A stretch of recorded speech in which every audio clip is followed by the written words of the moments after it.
పితా పుత్ర పవిత్ర ఆత్మనామమున ఆమేన్. సామెతల గ్రంథము 21వ అధ్యాయము.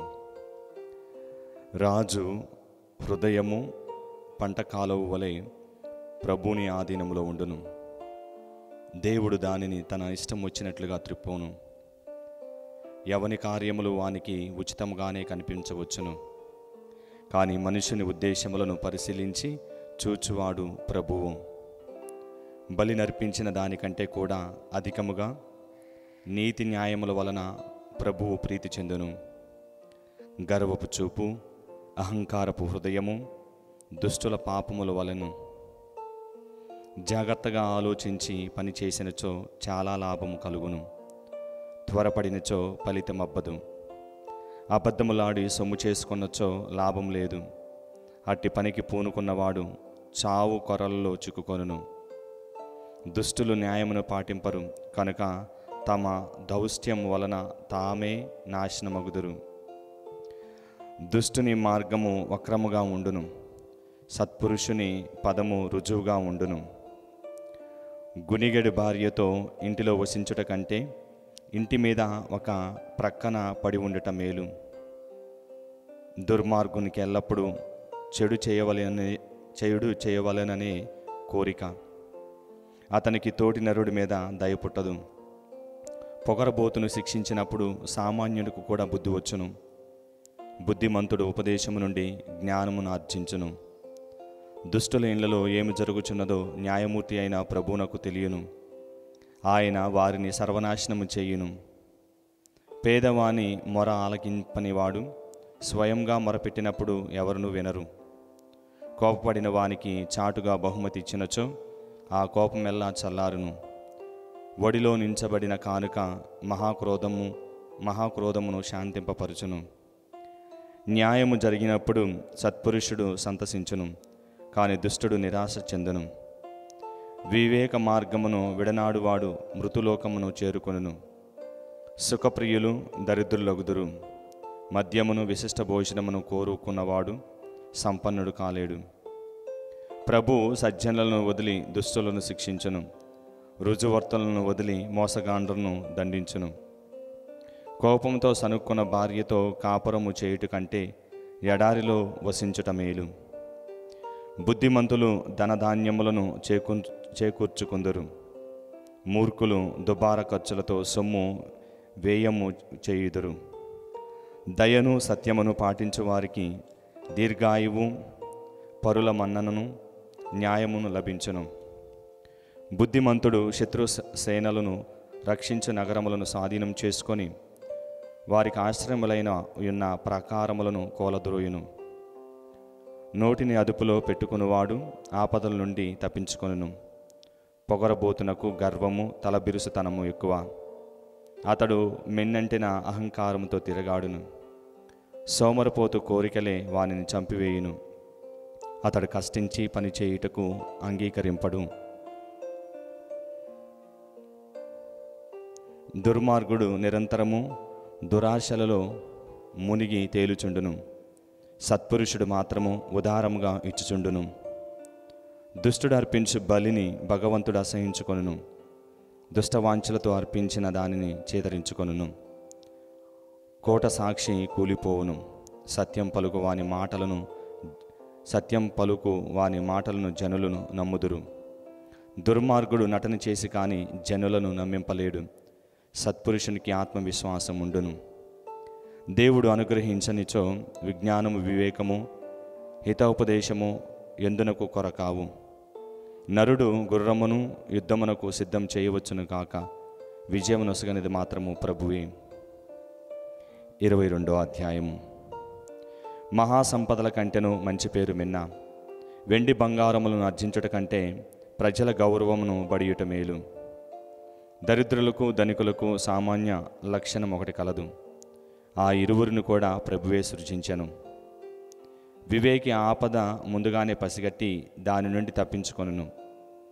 అవివేకి ఆపదల్లో కాలు పెట్టి తత్ఫలమును అనుభవించును. వినయము, దైవభీతి గలవాడు సంపదలు, గౌరవము, దీర్ఘాయువు బడియును. దుష్టుని త్రోవ ముండ్లతోనూ ఉరులతో నిండి ఉండును. జీవితంపై ఆశ గలవాడు ఆ త్రోవ తొక్కరాదు. బాలునికి తాను నడవలసిన మార్గమును గూర్చి బోధించినచో పెరిగి పెద్దవాడైన పిదప కూడా ఆ త్రోవను విడనాడడు. ధనికుడు పేదవానిని బానిసగా ఏలును, అప్పిచ్చుకున్నవాడు ఇచ్చిన వానికి తొత్తగును. అన్యాయమును విత్తువాడు వినాశనమునే కోసుకొనును. అతడు సల్పు దుడ్డు కర్ర వంటి పరపీడనము అంతముందును. తన భోజనమునకు పేదలకు కూడా వడ్డించు కరుణామయుడు దేవుని దీవెనలు పొందును. పొగరబోతును బహిష్కరించినచో జగడములు, వివాదములు, దూషణములు సమసిపోవును. నిర్మల హృదయుని ప్రభువు ప్రేమించును. సంభాషణ చరిత్రుడు రాజునకు స్నేహితుడగును. ప్రభువు అసత్యవాదులను పలుకులను భంగపరిచి సత్యమును భద్రంగా కాపాడును. బయట సింహాసనమున్నది, అది నన్ను వీధుల్లో చంపును అని సోమరపోతూ ఇల్లు కదలడు. వ్యభిచారిని సంభాషణము లోతైన గొయ్య వంటిది. ప్రభువు చేదరించుకున్నవాడు దానిలో కూలును. బాలుని హృదయంలో మూర్ఖత్వము సహజముగానే ఉండును. బెత్తమును ఉపయోగించినచో అది తొలగిపోవును. దరిద్రులను పీడించు ధనవంతుడగు వాడును తన సంపదలను ధనవంతులకు వసుగువాడును నష్టపోవును. జ్ఞానుల సూక్తులు సావధానంగా వినుము, వారి బోధనలు జాగ్రత్తగా గ్రహింపుడు. వినిన జ్ఞప్తికి ఉంచుకొని కంటట్ట నేర్చుకుందువేవిని నీకు ఆనందం చేకూరును. నీవు ప్రభువును విశ్వసించుటకు గాను నేను ఈ సూక్తులను ఇప్పుడు నీకు బోధింప పూనితిని. విజ్ఞానమును హితోపదేశమును వసకు సూక్తులను 30 నేను నీ కొరకు లిఖింతును. ఈ వాక్యములు నీకు సత్యమును బోధించును. వీని సహాయముతో నిన్ను పంపిన వారికి నీవు తృప్తికరముగా జవాబు చెప్పగలవు. అవి ఇవి: పేదవానికి అండలేదు గదా అని వానిని మోసగింపకుడు.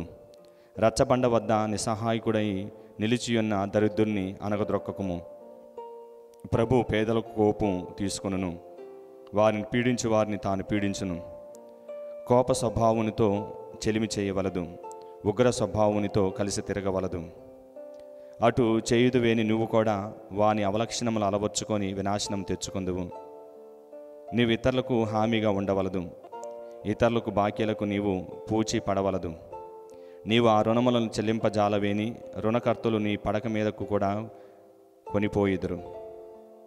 పూర్వులు పాటించిన గట్టురాలను కదిలింపకము.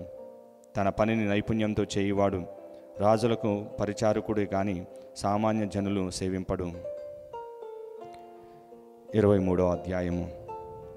నీవు గొప్పవానితో భోజనము చేయబోనప్పుడు నీ ఎదుటనున్న భక్ష్యములను జాగ్రత్తగా గమనింపుము. నీవు భోజన ప్రియుడివేని నీవు అదుపులో పెట్టుకొనుము. నీవు అతని రుచికరమైన పదార్థములకు అమితముగా ఆశపడవద్దు, అవి మోసపుచ్చు ఆహారములు. ధనమును కూడబెట్టుకొనుటకు అమితముగా శ్రమింపవలదు, వివేకంతో ప్రవర్తింపుడు. నీవు చూచుచుండగా నీ సొత్తు నిమిషములోనే వెళ్ళిపోవును. రెక్కలు వచ్చి లేచిపోయిన గరుడు పక్షి వలె ఎగిరిపోవును. పిసనుగొట్టువాని ఇంటి విందు ఆరగింపవలదు, అతని ప్రశస్త భోజనమును ఆశింపవలదు. అతడు ఇంకనూ కొంచెము భుజింపమని ఇచ్చుకములను పలకనే గాని వాని మాటల్లో నిజం లేదు. అతడు తన గొప్పతనమును గూర్చి తాను తలంచుకొని చుండును. నీవు వాని ఇంటి తిన్నది కూడా వెళ్ళగ్రక్కుకుందువు. అతనిపై నీవు కురిపించిన పొగడ్తలు వ్యర్థమగును. మూర్ఖునికి బోధింపగోరి నీ పలుకులను వ్యర్థం చేసుకోవలదు. నీ విజ్ఞాన వాక్యములను అతడు మెచ్చుకోనడు. పూర్వులు పాతిన గట్టురాళ్లను కదిలింపకము, అనాథల పొలమును ఆక్రమించుకొనకము. బలాఢ్యుడైన ప్రభువు వారి కోపు తీసుకొనును, నిన్ను కాదని వారిని సమర్థించును. ఉపదేశములను జాగ్రత్తగా వినుము, విజ్ఞాన వాక్యములను శ్రద్ధగా ఆలింపుము. బాలుని శిక్షించుటకు వెనకాడవలదు. బెత్తముతో కొట్టినచో వాడు చనిపోడు, బెత్తముతో దండినచో వానిని మృత్యులోకమునకు తప్పించవచ్చును. కుమారా, నీవు జ్ఞానమును అర్జించినచో నేను ఆనందింతును. నీవు సత్యవాక్యమును పలికినచో నా అంతరంగమును ప్రమోదము చెందును. దుష్టులను చూచి అసూయ చెందకము. ఎల్లవేళలా నువ్వు దైవభక్తితో మెలుగుము. ఇట్లు చేయుదువేని భవిష్యత్తు అన్నది ఉన్నది కనుక నీ ఆశలు వమ్ము కావు. కుమారా, నా పలుకులు ఆలించి విజ్ఞానమును బడియుము. నీ జీవిత విధానమును గూర్చి ఆలోచించి చూచుకొనుము. నీవు త్రాగుబోతులతో కలియవద్దు, భోజన ప్రియులతో కూడవద్దు. త్రాగుబోతులు తిండిబోతులు దరిద్రులగుదురు. తిని త్రాగి తూలు వారికి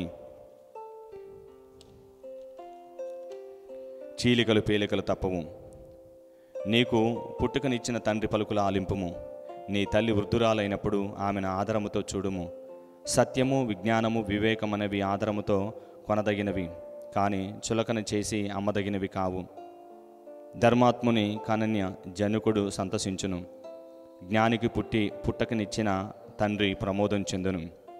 నీవు నీ తండ్రికి ఆనందమును, నీ తల్లికి సంతసమును చేకూర్చువుగాక. కుమారా, నా పలుకుల ఆలింపుము. నా ఉపదేశములను జాగ్రత్తగా వినుము.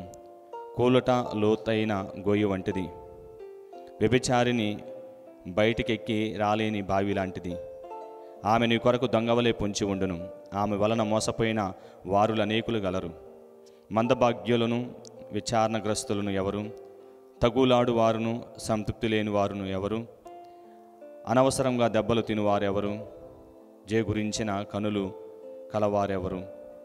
నిరతము మితిమీరి మద్యమును సేవించువారు, సుగంధమును కలిపిన మద్యమును గ్రోలువారు. అది పానపాత్రమును ఎర్రగా నిగనిగలాడుచున్నను, సులువుగా గొంతులోనికి దిగి జారిపోవునదైనను నీవు దానిని భ్రమిసి పోవలదు. అంతయు అయిన తర్వాత అది పాము వలె కరుచును, విషనాగు వలె కాటువేయును. నీ కంటికి వింత దృశ్యములు కనిపించును. నీవు పిచ్చి మాటలు పలుకుదువు. నీకు సముద్రపు పూటల మీద ఉయ్యల్లాగినట్లుగా, ఓడలోని తెరచాపు కొయ్య మీద తూలి ఆడినట్లుగా తోచును. వారు నన్ను కొట్టిరి కాబోలు, అయినను నాకు బాధ కలగలేదు. నన్ను మోదురి కాబోలు, అయినను నాకు దెప్ని లేదు. నేను ఎప్పుడునూ మేలుకొనగానే మరలా గురికెడ తాగెదును అని నీవు ఏమేమో పలవరింతువు. 24వ అధ్యాయము. నీవు దుష్టులను చూచి అసూయ చెందవలదు, వారితో చెలిమి చేయవలదు. హింసకు పాలుపడవలెననియే వారి కోరిక. దుష్కార్యములను పూనుకోవలెననియే వారి పలుకులు. ఇల్లు కట్టవలనన్న విజ్ఞానము అవసరము. పునాదులు లెత్తువలనన్న వివేకము ఉండవలేను. ఇంటి గదులు అరుదైన ప్రశస్త వస్తువులతో నింపవలెనన్న తెలివితేటలు ఉండవలేను. బలార్జుని కంటే జ్ఞాని మేలు, సత్తువు కంటే తెలివి మిన్న. మంచి యత్నం వలన యుద్ధం గెలవచ్చును, మంచి సలహా వలన విజయం సిద్ధించును. విజ్ఞాన వాక్కులను మూర్ఖుడు అర్థం చేసుకోలేడు, అతడు సభలో నోరు విప్పి మాట్లాడలేడు. చెడుని చేయుటకు పథకము వేయువానికి వంచకాగ్రేసుడు అందురు. మూర్ఖుడు పాపకార్యములను తప్ప మరి ఏమీ తలపెట్టడు. ఇతరులను అపహసించిన వానిని ప్రజలు అసహించుకొందురు. ఆపదలో ధైర్యం కోల్పోవాడు నిజంగా దుర్బలుడే. అన్యాయంగా మరణశిక్షను పొందిన వారిని విడిపించుటకు, వదకు కొనిపోవు వారిని రక్షించుటకు యత్నం చేయకము. అతడు ఎవడో నాకు తెలియదని నువ్వు పలకవచ్చును, కానీ హృదయ జ్ఞాని అయిన దేవుడు నీ మనసును కనిపెట్టకపోడు. ఆయన నిన్ను పరిశీలించుచూను, నిన్నెరుగును. నీ కార్యములను బట్టి ఆయన నిన్ను బహుకరించును. కుమారా, తేనెను భుజింపుము, అది తీయగా ఉండును. మధుకోశము నుండి చిమ్ము తేనె నాలుకకు రుచించినట్లే విజ్ఞానం కూడా హృదయమునకు ఇంపుగా నుండును. దానిని బడిదువేని నీ భవిష్యత్తు బంగారు బాటగును. సజ్జను నీళ్లు దోచుకొనుటకే పొంచియుండు. దుర్మార్గుని వలె నీవు ప్రవర్తింపవలదు. మంచివాడిని ఎన్నిసార్లు పడినా మరలా పైకి లేచును, కానీ దుర్మార్గుడు ఆపద వచ్చినప్పుడు సర్వనాశనమగును. నీ శత్రువు పడిపోయినప్పుడు నీవు సంతసింపవలదు, అతడు కూలినప్పుడు నీవు పొంగిపోవలదు. శత్రు పరాభవమునకు సంతసింతువేని ప్రభు నిన్ను మెచ్చుకొనడు. అతడు నీ శత్రువును దండింపగా వదిలివేయవచ్చును కూడా. దుష్టులను చూచి సహనం కోల్పోవలదు, దుర్మార్గులను చూచి అసూయ చెందవలదు. దుష్టునికి మంచి రోజులు లేవు, అతని దీపము గుప్పున ఆరిపోవును. కుమారా, దేవుని పట్ల రాజు పట్ల భయభక్తులు అలవర్చుకొనుము. వారిద్దరిని ధిక్కరించరాదు, అట్టివారు క్షణములో నాశనమగుదురు. దేవుడు రాజు తమ విరోధులను సర్వనాశనం చేయుదురు. విజ్ఞుల సూక్తులు రెండవ సంకలనం. ఈ కింది వాక్కులు కూడా విజ్ఞులు సూక్తులే. న్యాయాధిపతికి పక్షపాతం తగదు. దోషిని నిర్దోషిగా ప్రకటించినచో ఎల్లరూ అతన్ని అసహించుకొందురు. కానీ దుష్టులను శిక్షించు న్యాయాధిపతులు అభ్యుదయమును దీవెనలు బడియుదురు. సత్యం చెప్పుట స్నేహమును పాటించటమనుటను గుర్తు. మొదట నీ పొలమును సిద్ధము చేసుకొని వాని నుండి జీవనాధారము బడియుము. అటు పిమ్మట ఇల్లు కట్టుకొనిన కాపురముండుము. తేలికగా తోటివారికి వ్యతిరేకంగా సాక్ష్యం పలకవద్దు. అతను గూర్చి అపార్థము కలుగునట్లుగా మాట్లాడవలదు. అతడు నా ఎడల ప్రవర్తించినట్లే నేను వాని ఎడల ప్రవర్తింతును. వానికి తగిన శాస్త్రి చేసేదని పలకవలదు. సోమరపోతు మూర్ఖుడై ఒకానొక నరుని పొలం పక్కనగాను ద్రాక్షతోట ప్రక్కగాను నేను నడిచి వెళ్ళి తిని, ఆ పొలం నిండా ముండ్లు కలుపు ఎదిగి ఉండెను. దాని చుట్టూన్న రాతిగోడ కూలిపోయాను. నేను ఆ పొలమును చూచి ఆలోచింప మొదలెడి తిని, ఆ పొలము వైపుగా చూడగా నాకు ఒక గుణపాఠము తట్టినది. కొంచెం సేపు నిద్రింపుము, కొంచెం సేపు కునుకుపాట్లు పడుము, కొంచెం సేపు చేతులు ముడుచుకొని విశ్రాంతి తీసుకునము. ఈ మధ్యలో దారిద్ర్యము దొంగవలెను, సాయుధుడైన దోపిడీకారుని వలె వచ్చి నీ మీద పడును. 25వ అధ్యాయము సొలొమోను సూక్తులు. ఈ కిందివి కూడా సొలొమోను సూక్తులే.